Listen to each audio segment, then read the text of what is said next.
Hey guys, in this video I will show you how you can make your party private in Warzone 2. It's quite easy and straightforward, so let me show how.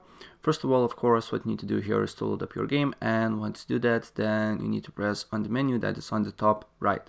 So I'm using PS5 controllers, so I just need to press options button, but if you are on PC or Xbox, it may be different. But nevertheless, you should end up on this little menu.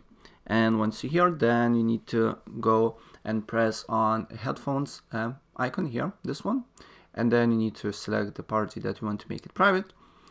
And then once you are on the party, you need to go to this gear icon again, and you will see party privacy here. For me, it's all for friends only, but I can set up to invite only, so it will be private, but basically you can only invite the party and nobody can join without invite. And also you can make it to closed, right? So that's pretty much it what you need to do here if you want to make your party private in Warzone 2. So if I help you out, please press like button and subscribe for more. Take care. Bye.